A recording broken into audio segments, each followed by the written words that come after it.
All right, we're rolling on a Zoom meeting here with the one and only Brad Butch. Butch, how are you, brother? I'm good, mate. How are you? Good. You're looking as handsome as ever. I don't know how you do it, but can I'm a sing. little thin on top these days, mate. Wow. Now you really do look like Lockie. If only I had that footy skills, man. If only. Well, you've got the guitar skills, the singing skills, and it's done you pretty good, mate. So far, so good, eh? I'm still enjoying it, mate. It's still, I'm still doing it for the right reasons, I think, which is important. It's a tough slog, so you got to love it, and I do love it, and that's why I keep doing it. And I could tell that. I could tell that from the very first time I met you. You had you were very softly spoken back then, and but you could tell you had a real passion for what you were doing, mate. Was it always? I know rugby league was your first love, but was music always a sort of plan? No, music sort of snuck up on me. It was just there for a bit of fun, I literally would only play the guitar to make up a stupid song and get a laugh out of my mates when I was a teenager. What kind of stupid songs? Inappropriate. Probably can't really talk about them here. Good. Just being a goose, having a drink, having a bit of fun around a fire or a barbecue with friends, and but I just didn't take it seriously. And I would learn the start to 1,000 songs and would never learn the whole song.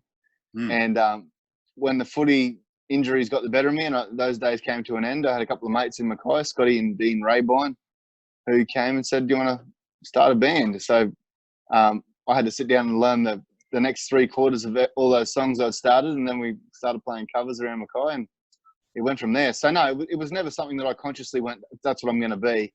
It just sort of, I just did it because I enjoyed it. And then one day I can remember having that realization where I thought, well, I've got to do something with my life here. It's, do I go down this road with the jobs I've got right now, or do I do something that I really love? So that was my first step, and that was about when I was 25-ish. I went, no, this is what I'm doing. I recorded that first album with Anthony Lysenko, and then from there, the rest is history, as they say.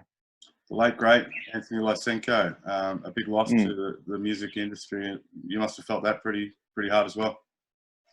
Oh yeah, I can remember I was laying in bed that night and jumped on the phone, and I saw a message that his ex-partner at the time had put on there saying farewell to him, and I went, what?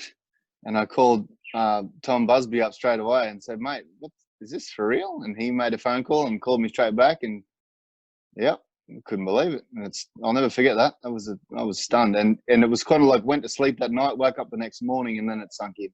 Wow, that really happened. Holy hell. Who were you playing footy with in Mactown? I remember a young fella by the name of Daly Cherry Evans used to run the sand out for us. His dad was our coach at South for a few years. So, I went off and did my own thing for years, and then he grew up and turned into a bloody superstar. So I'd like to think he was watching, paying attention. Did you know he had something special back then? Was he a standout? Look, he was a kid, he was when he was running the sand, he was 12 or 13. So I really couldn't tell you. I just know that him and his brothers were up to mischief all the time. And his little brother Darcy, we used to pick on him a bit because he was just, he was full on. So we called him Darcy the Bastard for a little while, which is, all tongue in cheek. They're great people. But I think Darcy's now like a scooter champion. He does these tricks and travels the world. He's right. One of the best. Yeah, he's incredible. These guys, they get on the ramps and do amazing backflips and whatnot. Well, yeah. The little mongrel turned out all right. Yeah. What a family. It's a very talented rugby league legend and a scooter champion. There you go. Good stuff. Yep. Mate, we've this is the first Zoom interview I've actually done. I've done about 1,000 meetings on the Zoom, but this is my first interview with an artist over Zoom, and I'm hoping it's going all right. Well, this is the first time I've done it on my phone too, so I hope the quality's okay. No, it's perfect.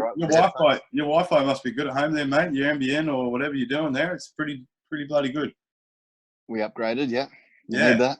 Show us around here. I can see TV in the background there. Is this your little your man cave, the bar? What have we got here? This is just outside the back door. We've created this little area for me. KO is normally on there when footy season starts. Yeah. Fire pit just here. Wow. You need one of those up there? Rum kept right there. Not really, no. That's Central Queensland. Yeah, 2 weeks of winter, but I'll burn timber in this thing every night having a beer. Good. And then a nice big backyard out there. We've got chooks down the back corner and veggie patch and everything growing out there. Mate, you've been selling some records by the looks of it. It's heaven. No, good Lord. I've had to go back to full-time work through this. So I'm mowing lawns and I'm doing whatever it takes to survive through this. But we're doing okay. We're holding in there. I know there's plenty of other people in a much worse position than I am right now. So yeah, I'm on Saturdays with my live set that I put on Facebook. I've been trying to raise a few bucks for band members and friends of mine who don't have a trade to fall back on. You know, they have full-time musos and that's all they know. So I've been taking donations and trying to raise a few bucks. And this weekend we're doing it for Benji and Sonny Pocock and their 4 kids. So too good. If anyone needs it, if anyone needs it, it's those guys with 4 kids. So 3 p.m. on Saturday. Yeah. Yeah, good one. Good on you, Butch. You're a good man. You know, how has the coronavirus affected you? We know you, as you say, working, but a lot of people aren't in the music industry taking a real big hit. As I say, a lot of musos don't really know anything else. It's all they've ever known. Can you see the music industry bouncing back when it all clears over? And you know, how do you think musos will get back on their feet? I reckon we'll be bigger and better than ever, mate. I think people are dying to get out of the house. I think those little Friday night trips to a live gig or traveling down the road to a concert or whatever, they're just going to be, you know, I think now you appreciate just how important they are and how much you enjoy them. So as soon as we're able to do that again, people are going to be jumping out of their skin to get out there and have a good time and catch some music. So I think we'll be okay. And it's the Aussie way too. You know, you dig your heels in, you do what you got to do, you get through it, and you get back on the horse, so to speak. Yeah. If nothing else, I just can't wait to check my Keno ticket. Have you still been sitting there? I still I'm hanging around. No, it will be great to have live music back. As you say, people will be chomping at the bit to get out, you know, catch up with their friends, have a beer, and you know, watch some live music. And urge everybody when it's when the time is right to go out and support our local music industry. Yeah, and the other thing that I think's been a real positive through these, you know, couple of months of downtime is the social media presence. So I know mine's grown more than it has in literally 4 weeks than I've been able to gain in a year. Yeah. I think so many people are looking for entertainment and finding so much new stuff out there that this has just worked to our advantage. So, you know, if you've got to find a positive to come from all this, I think that's definitely one of them. And that's only going to help us out when things open up again. What have you been doing on Isolation, brother? Have you been writing some new material? Have you I just discovered a new hobby? Mate, give us some insight into what the Butchers have been doing up there. The green thumb that I've inherited from my dad and from my grandfather has definitely come out. The veggie patch is doing fine. We have more tomatoes than we know what to do with. I need to have another look at that. Let's have another look. Yeah, wow. There's plenty of space out there too. I don't know how well you can see it. No, it's looking good. It's looking good.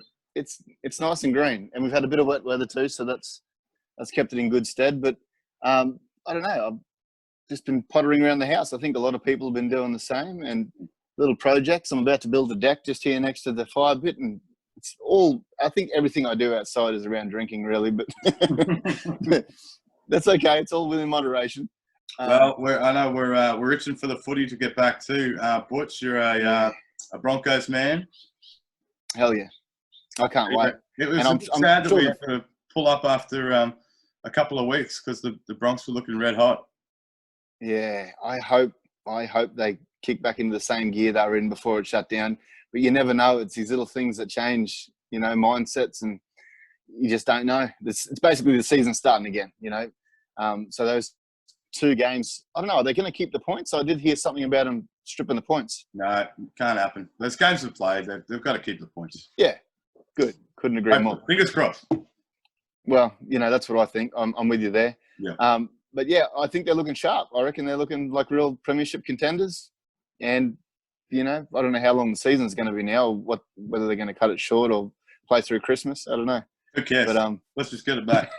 Sort it out later. Keep going year round. Yeah. Play it week by week. Take it 1 week at a time. Yeah. No, I'm keen for it to get back on. This thing here. Yes. This is it.